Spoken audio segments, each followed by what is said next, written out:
Hello guys, welcome back to my mini blog. জন্মাষ্টমীর অনেক অনেক শুভেচ্ছা সবাইকে। আশা করি তোমরাও তোমাদের বাড়িতে গোপুসোনাকে ঠিক এরকমভাবেই আজকের দিনে স্পেশাল ট্রিটমেন্ট দিয়ে যত্নার্থী করেছো। তারপরে আমার দুপুরবেলা ব্যাক টু ব্যাক অনেকগুলো অনলাইন ক্লাসেস নেওয়ার ছিল, সেগুলোই এখানে নিচ্ছিলাম। তারপরে বিকালে যেহেতু আমার একটা ইনভিটেশন ছিল, আমার মেজোমাসির বাড়িতে নেমন্তন্ন ছিল, আর আজকের দিনে ইয়েলো বা হোয়াইট এই কালারগুলো পরতে হয়, তো এই একটা অ্যাটায়ার পরে বেরিয়ে গেলাম। তো প্রথমে গেছিলাম একটা ওয়ালপেপারের দোকানে, যেটা হাটখোলায়।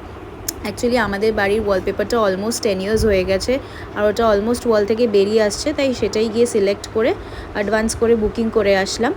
আর এখানে না খুব সুন্দর সুন্দর ওয়ালপেপার দেখলাম। আগে তো আমরা 10 বছর আগে চাঁদনি থেকেই বাড়ির জন্য সব ওয়ালপেপারগুলো কিনেছিলাম। তারপরে চলে গেলাম মাসির বাড়িতে, আর এখানে দেখো গোপুসোনাদের মাসি কি সুন্দর করে সাজিয়েছে। তারপরে মাসির আসনটা এত বছর পরে দেখে এত ভালো লাগছিল, কত সুন্দর করে সব কিছু সাজানো, সব ঠাকুরকে সুন্দর করে শৃঙ্গার করা। আর মাসি দেখো কত কিছু ভোগ বানিয়েছে ঠাকুরের জন্য। আমরা এত কিছু প্রিপেয়ার করতে পারিনি, যেহেতু মার কিছুদিন ধরে শরীরটা খারাপ। আর এখানে তো মাকে একদমই দেখে মনে হচ্ছে না যে মা এত সুগারের একটা পেশেন্ট। খুবই সুন্দর, খুবই প্রিটি লাগছিল। তারপরে মাসিও কত সুন্দর বেড়ে টেড়ে আমাকে খেতে দিয়েছিল। আর আজকে জানো সব থেকে মানে এপিক যেটা হয়েছে, আমি সারাদিনে কিছু না খেয়েছিলাম শুধুমাত্র ঠাকুরের প্রসাদ খাবো বলে। আর মাসি সত্যি এত ভালো বানিয়েছিল ভোগগুলো। তো যাই হোক, সেগুলো সব খেয়ে তারপরে দেখো মাসির ফ্ল্যাটে ঠিক পাশের ফ্ল্যাটটাতেই এই বাচ্চাটা থাকে, ও এসছিল। এত মিষ্টি, দেখো ওর ক্যারিক্যাচারগুলো। ও পেট দেখাচ্ছে।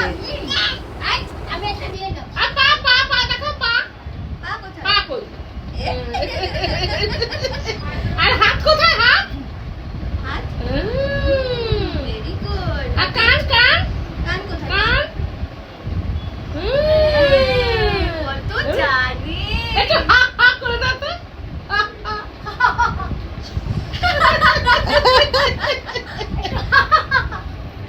একটু হাতটা দিয়ে দাও।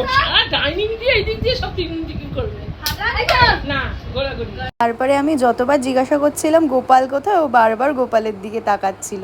তো আজকের দিনটা এরকমভাবেই কাটলো। তোমরা সবাই ভালো থেকো।